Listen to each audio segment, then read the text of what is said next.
Assalamualaikum warahmatullahi wabarakatuh. Salam sejahtera untuk kita semua. Bagaimana kabar Bapak Ibu, sahabat PNS semuanya? Tentu saja dalam keadaan semangat dan tetap semangat di dalam menjalankan tugasnya.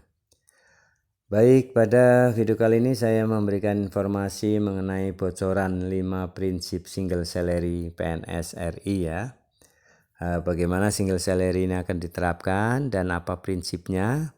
Mari kita simak untuk sebagai wawasan bagi kita semua ya.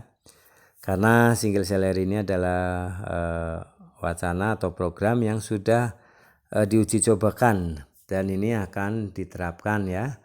Ini karena mengacu pada Undang-Undang ASN ya nomor 20 tahun 2023 yang mengisyaratkan untuk penerapan adanya skema baru gaji tunggal ya untuk para PNS ya. Baik, mari kita ikuti ini bocoran 5 prinsip single salary PNS RI. Jakarta, CNBC Indonesia, Kementerian Perencanaan Pembangunan Nasional atau PPN atau Bappenas mengungkapkan prinsip-prinsip dasar pelaksanaan gaji tunggal atau single salary bagi pegawai negeri sipil PNS.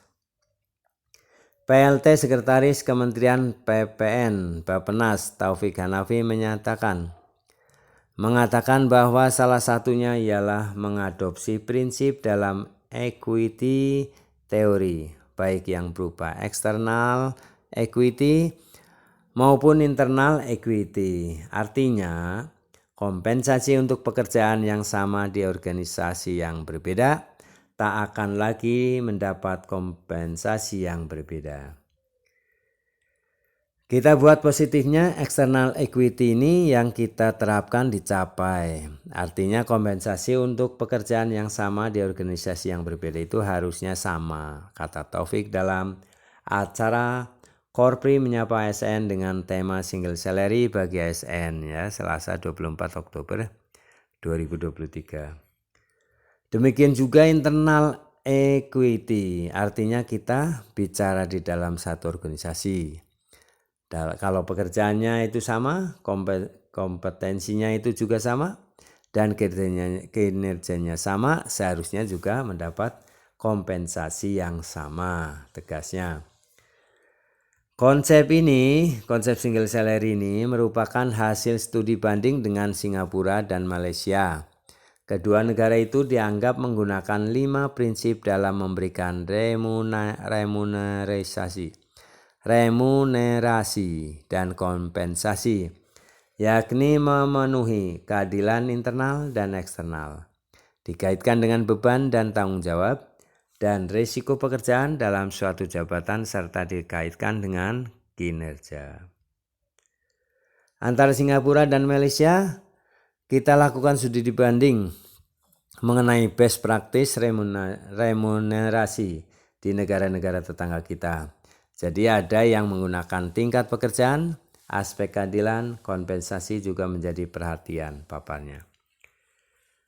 Penjabaran dari sisi kesetaraan, konsep single salary akan menggunakan prinsip rata-rata sistem ASN yang harus setara, baik antara kementerian maupun lembaga ya, dan bukan pemerintah atau pihak swasta. Lalu tidak ada diskriminasi antar kementerian atau lembaga dan memenuhi prinsip kesetaraan gender.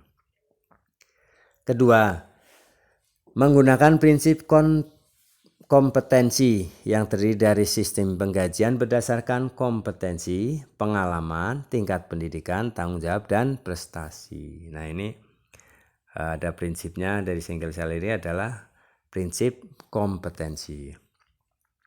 Prinsip yang ketiga, memanfaatkan prinsip kelayakan, yaitu sistem penggajian harus berdasarkan kelayakan standar hidup menengah ke atas, bisa mendapatkan akses pinjaman yang terjangkau untuk perubahan dan kebutuhan dasar, serta memenuhi kecukupan untuk mengakses pendidikan. Keempat, menganut prinsip kesejahteraan saat purna tugas. Maksudnya ialah menjaga kesejahteraan PNS saat purna tugas, menjaga benefit kesehatan, hingga adanya dukungan program purna tugas untuk menjaga keaktifan saat purna tugas. Terakhir yaitu prinsip single salary kelima, yaitu memenuhi persiapan purna tugas. Maksudnya ialah adanya opsi tabungan pensiun atau investasi lainnya sebagai tambahan dari jaminan pensiun ASN. Ya, inilah prinsip implementasi single salary yang kita coba ingin terus jabarkan, kita detailkan di mana data-data dari ASN saat ini. Bappenas bersama BKN, Kementerian, lembaga terkait kerjasama dengan lembaga-lembaga pendidikan tinggi serta melakukan simulasi, ujar Taufik. Dia mengungkapkan prinsip-prinsip akan menjadi pedoman karena besaran gaji ASN atau PNS di Indonesia merupakan yang paling kecil di antara negara-negara Asia Tenggara lainnya. Selain itu, tingkat kenaikannya pun terbilang paling sedikit dibandingkan negara-negara lainnya. Namun ia tak menunjukkan data yang mendasari. Di kawasan Asia Tenggara, gaji ASN kalaupun ada peningkatan kurang signifikan. Kalau istilah anak-anak generasi muda saat ini kurang nendang. Mengenai kesehatan juga ASN itu di lingkungan kerjanya, kinerjanya ya, masuk kategori di mana target-target lingkungan kerja yang cukup tinggi tentu berpengaruh ke kesehatan. Dia pun memastikan skema single salary ini akan segera dieksekusi karena sudah masuk ke dalam dokumen rencana pembangunan jangka panjang nasional ya. Jadi single salary ini konsepnya sudah masuk pada rencana ya, pada rencana pembangunan jangka panjang nasional ya, 2025 sampai 2045. Komponennya terdiri dari gaji pokok, gaji, tunjangan kinerja, tunjangan kemahalan lainnya ya yang melekat seperti tunjangan keluarga ini, tunjangan beras adalah masuk ke gaji pokoknya.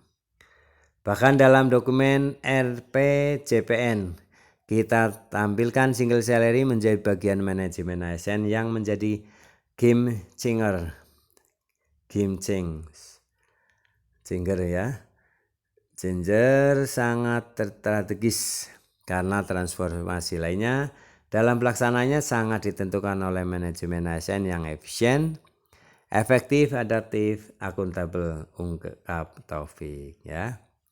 Demikian ya 5 prinsip penerapan single salary ya yang akan diterapkan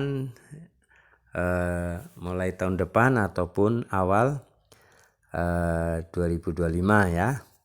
Semoga ini bisa direalisasikan agar dapat meningkatkan kesejahteraan bagi PNS ya serta pensiunan PNS. Terima kasih atas perhatiannya.